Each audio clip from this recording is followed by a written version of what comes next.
नमस्कार, मेरा नाम है पीयूष शर्मा और आप देख रहे हैं नेक्स्ट 9 न्यूज़ पॉलिटिकल बाइट। अब देखिए, राजस्थान के चुनाव जो हैं वो इस साल के अंत में होने वाले हैं, लेकिन उससे पहले ही पॉलिटिकल पार्टीज जो हैं वो अपने अपने बयानबाजियों से देखिए काफ़ी मशहूर होते जा रही हैं। अब क्या है, देखिए सचिन पायलट जो हैं वो दोबारा से बगावत करते हुए नज़र आ रहे हैं अपनी ही पार्टी के खिलाफ। सबसे पहले मैं उनका एक बयान सुनाना चाहूँगा जो कि उन्होंने अपने अनशन के खत्म होने के बाद दिया है, जिसमें उन्होंने वसुंधरा राजे और अपनी कांग्रेस पार्टी को लेकर दिया है। काफ़ी कुछ देखिए उसमें खुलासे किए, उसके बाद मैं आपको डिबेट की तरफ ले चलूंगा। सुनिए उनका बयान। हम लोग कांग्रेस में विपक्ष में थे तो हम सब लोगों ने बहुत सारे स्कैंडल्स और करप्शन के मामलों को उजागर किया था प्रमाण के सहित, और हम लोगों ने जनता से ये वादा किया था कि जब सरकार में हम लोग आएंगे तब वसुंधरा जी और भाजपा के शासन में तमाम जो गड़बड़ घोटाले हुए, जिसका विवरण मैं बहुत पहले देख चुका हूं, भाजपा और वसुंधरा जी के समय में शराब माफिया, भू माफिया, बजरी माफिया, खान के घोटाले, तमाम तरह के अपराध और सरकारी धन का दुरुपयोग हुआ, जो हमने कई मर्तबा पब्लिक प्लेटफॉर्म पर लोगों को आश्वासित किया था कि हम उसके खिलाफ प्रभावशाली कार्रवाई करेंगे। करप्शन के खिलाफ हमारी जीरो टॉलरेंस की पॉलिसी है, और मैं चाहता था कि सरकार में रहते हुए कांग्रेस की सरकार में इस पर कार्रवाई हो, पारदर्शी कार्रवाई हो। हम कभी भी प्रतिशोध की भावना से काम नहीं करना चाहते, लेकिन जो स्थापित भ्रष्टाचार हुआ था उस पर हमने अभी तक कार्रवाई नहीं करी। इसको लेकर 1 साल से ज्यादा पहले मैंने प्रदेश की सरकार और आदरणीय मुख्यमंत्री जी को लिखित में कहा था कि उन्होंने और हमने सबने मिलकर वसुंधरा जी के ऊपर तमाम बहुत सारे आरोप जड़े थे। अब जब चुनाव में 6-7 महीने रह गए हैं, जनता के बीच दोबारा हमको जाना है, इसलिए मैं चाहता था कि इस पर हम कार्रवाई करें। पत्र लिखने के बाद, 2-2 बार याद दिलाने के बाद भी जब कार्रवाई नहीं हुई तो मैंने कई पत्र लिखे मुख्यमंत्री जी को। आमतौर पर जवाब आ जाता था, लेकिन इन 2 पत्रों का जवाब नहीं आया। तो मैंने आज इसलिए अनशन रखा कि वसुंधरा जी के कार्यकाल में जो तमाम गड़बड़ घोटाले हुए, जिन घोटालों को, भ्रष्टाचार को उजागर करने के लिए हम लोग सड़कों पर उतरे, जेलों में गए, हमने आंदोलन किए, उनको उजागर करने के लिए हम लोगों ने एक प्रतिबद्धता स्थापित करी थी। और अब जब हम सरकार में हैं और 4 साल से ज्यादा का समय बीत गया, मैं उम्मीद करता था अब तक कार्रवाई होगी, लेकिन कार्रवाई हुई नहीं। इसलिए आज मैंने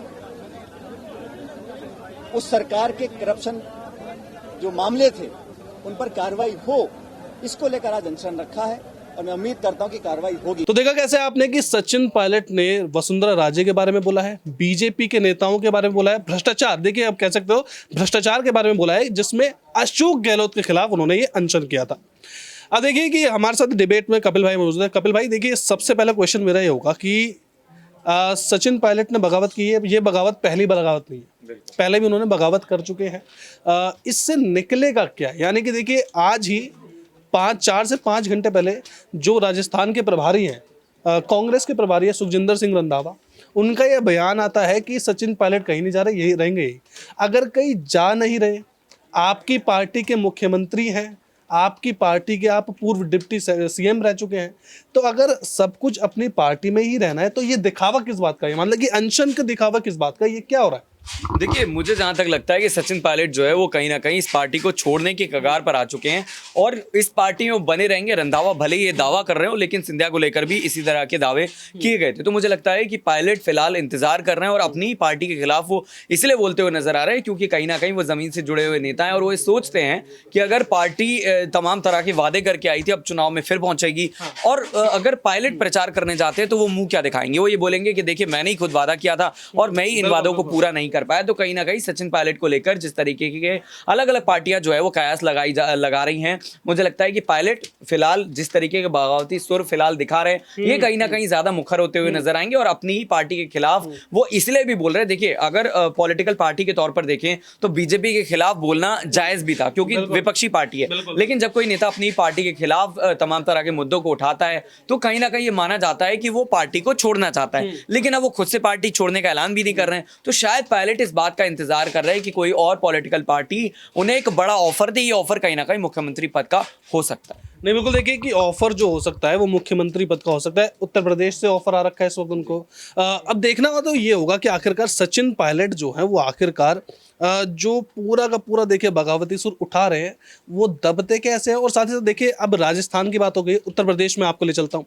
उत्तर प्रदेश में आज जिला प्रभारी है समाजवादी पार्टी के, उनका एक बयान आया है।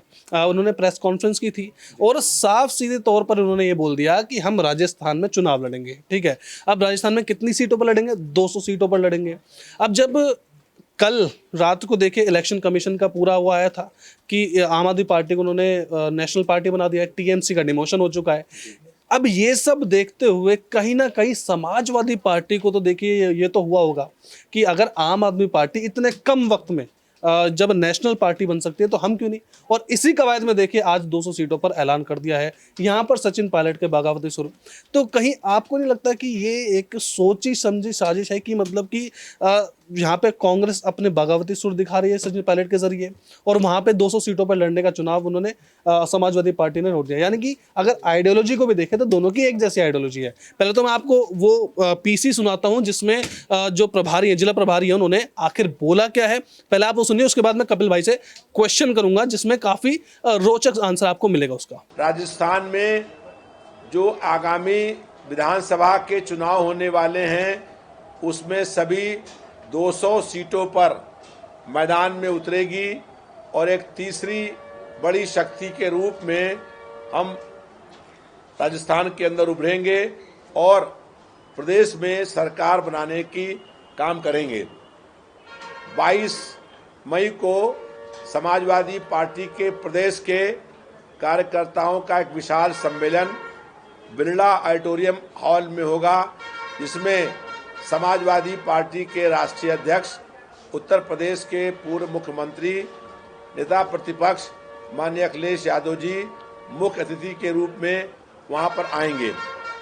हम लोग राजस्थान में जिला, विधानसभा और पोलिंग और बूथ स्तर तक कमेटी बना करके 200 स्थानों पर बहुत ताकत के साथ चुनाव लड़ने का काम करेंगे और हमारी कोशिश होगी कि राजस्थान में तीसरा जो गठबंधन बनेगा उसकी प्रदेश में सरकार बने। हमारी सरकार बनने के बाद हम किसानों के जो सारे कर्जे हैं उन कर्जों को माफ़ करने का काम करेंगे। हमारी सरकार बनेगी तो पूरे राजस्थान के अंदर 300 बिजली हम फ्री देने का काम करेंगे। 1 लाख नौजवानों को हर साल प्रदेश सरकार में नौकरी देने का काम करेगी। जो भूमिहीन किसान हैं उन लोगों को 5 बीघा जो ज़मीन बंजर है उसका आवंटन करके उसको उसका मालिकाना हक देने का काम करेंगे।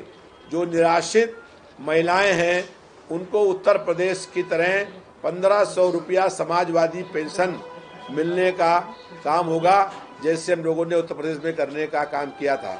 इसके अलावा जो लगातार महंगाई बढ़ रही है, बेरोजगारी बढ़ रही है, भ्रष्टाचार चरम सीमा पर है, उसके खिलाफ संघर्ष करने का काम करेंगे। समाजवादी पार्टी तो देखिए कपिल भाई, आप मुझे देखिए, सवाल मेरा तो ये है कि आखिरकार कनेक्शन क्या है कि समाजवादी पार्टी 200 सीटों पर लड़ रही है। हालांकि देखिए आपको भी पता है, मुझे पता है कि कुछ खास देखिए असर होने नहीं वाला राजस्थान में, बीजेपी और कांग्रेस का ही टाका लड़ रहा है। तो वजह क्या है ये सब करने की? आइडियोलॉजी दोनों की सेम है, कांग्रेस और समाजवादी पार्टी की। तो क्या दोनों ऐसा हो सकता है कि सचिन पायलट का शायद क्या पता गठबंधन वहां बन जाए, या फिर कहीं कांग्रेस देख के उनको पीछे से सपोर्ट कर ले कुछ, या फिर बीजेपी को हराने के लिए दोनों की सोची समझी साजिश कुछ हो सकता है? देखिए, अगर उम्मीदवारों की बात करी जाए, जिस तरीके से आपने बताया कि 200 सीटों पर चुनाव में उम्मीदवार उतारे जाएंगे, तो इसका सीधा मायना यही हो सकता है कि वोट काटने की कोशिश, क्योंकि बीजेपी की अगर बात करी जाए तो देखिए उससे सीधी लड़ाई है। और समाजवादी पार्टी की अगर बात करी जाए तो भले ही उत्तर प्रदेश में एक्टिव हो, लेकिन अखिलेश यादव जिस तरीके से तेलंगाना जाते हैं, जगह जगह पर जा रहे हैं और तमाम पार्टियों से मुलाकात कर बात कर वो एक ये कहीं ना कहीं सुनिश्चित करने की कोशिश कर रहे हैं कि मैं अगर 2024 में कोई बड़ी जीत हासिल नहीं भी कर पाता हूं तो तैयारी जो है वो 2029 और तमाम तरह के जो 2027 में चुनाव होंगे उसकी है। तो मुझे ऐसा लगता है कि समाजवादी पार्टी जगह जगह पर अपने उम्मीदवार उतार रही है, ना सिर्फ राजस्थान है, मध्य प्रदेश भी उसमें शामिल है और तमाम तरह के राज्य हैं। तो यही एक बड़ी वजह हो सकती है कि एक कवर तैयार किया जाए कांग्रेस के लिए,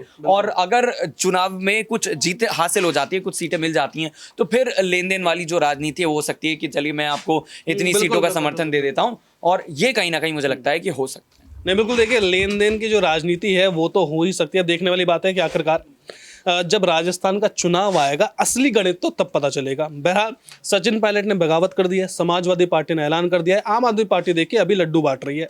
देखने वाली बात है कि आखिरकार राजस्थान चुनाव में किसका सिक्का जमता है। अगर ये वीडियो आपको अच्छी लगे तो इस वीडियो को लाइक कीजिए, शेयर कीजिए, हमारे चैनल सब्सक्राइब कीजिए। तब तक आप देखते रहिए नेक्स्ट 9 न्यूज़ पॉलिटिकल बाइट।